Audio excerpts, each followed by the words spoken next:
பாகிஸ்தானுக்கு சம்மட்டி அடி. POKயில் நடந்த பெரிய சம்பவம்.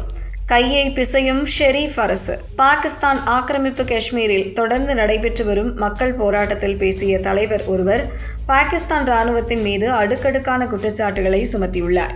கடந்த காலங்களில் பாகிஸ்தான் இராணுவமே காஷ்மீரிகளிடம் ஆயுதங்களை வழங்கியதாக கூறியுள்ள அவர், தற்போது உரிமைகளுக்காக போராடும் மக்களை தீவிரவாதிகள் என்று பாகிஸ்தான் அரசு முத்திரை குத்துவதாக சாடியுள்ளார்.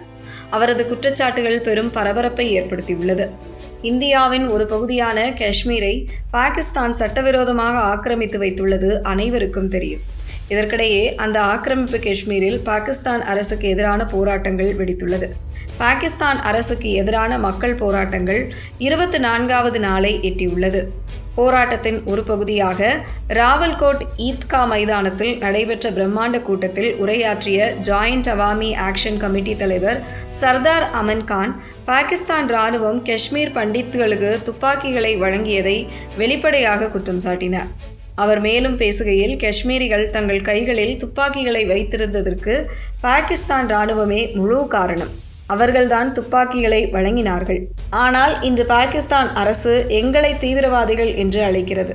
அவர்களுக்கு என்ன தைரியம் இருந்தால் நம்மை தீவிரவாதிகள் என்று அழைக்கிறார்கள்? சொல்லப்போனால் இங்குள்ள உள்ளூர் நிர்வாகத்திற்கும் தீவிரவாத அமைப்புகளுக்கும் இடையேதான் தொடர்பு இருக்கிறது. இந்த ஆண்டின் தொடக்கத்தில் ராவல்கோட்டில் தடை செய்யப்பட்ட தீவிரவாத அமைப்பான ஜெய்ஷ்-இ-முகமது நடத்திய நிகழ்ச்சியை உள்ளூர் அதிகாரிகள் ஆதரித்து வழிநடத்தினர். ராவல்கோட்டின் துணை ஆணையர் அந்த நிகழ்ச்சிக்கு அனுமதி வழங்கியதோடு ஆயுதமேந்திய தீவிரவாதிகளுக்கு பாதுகாப்பு ஏற்பாடுகளையும் செய்து கொடுத்திருந்தார் என்றார். பாகிஸ்தான் அரசுக்கு எதிராக நடக்கும் இந்த போராட்டம் நாளுக்கு நாள் வலுப்பெற்று வருகிறது. பேச்சுவார்த்தை மூலம் தங்களின் 38 அம்ச கோரிக்கைகளை அரசு ஏற்றுக்கொண்டு செயல்படுத்த வேண்டும் என்று joint Awami action committee Pakistan அரசுக்கு எச்சரிக்கை விடுத்துள்ளது. அரசு இதனை செய்ய தவறினால் பாகிஸ்தான் ஆக்கிரமிப்பு காஷ்மீரின் தலைநகரான முசாஃபராபாத்தை நோக்கி பிரம்மாண்ட பேரணி நடத்தப்படும் என்றும் அவர்கள் தெரிவித்துள்ளனர். அந்த பேரணி நடைபெற்றால் தங்களின் தற்போதைய கோரிக்கைகளை தாண்டி பாகிஸ்தான் தங்கள் பகுதியில் முற்றிலும் வெளியேற வேண்டும் என்ற பெரிய கோரிக்கையை அவர்கள் முன்வைக்க நேரிடும் என்றும் எச்சரித்துள்ளனர்.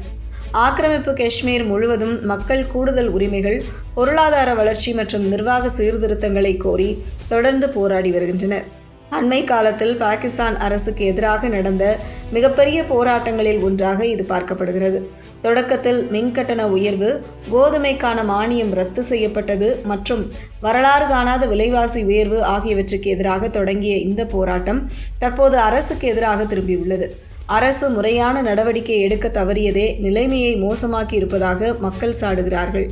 ராவல்கோட் மற்றும் முசாஃபராபாத் போன்ற நகரங்களில் போலீசாருக்கும் போராட்டக்காரர்களுக்கும் இடையே ஏற்பட்ட வன்முறை மோதல்களில் பலர் உயிரிழந்துள்ளது குறிப்பிடத்தக்கது.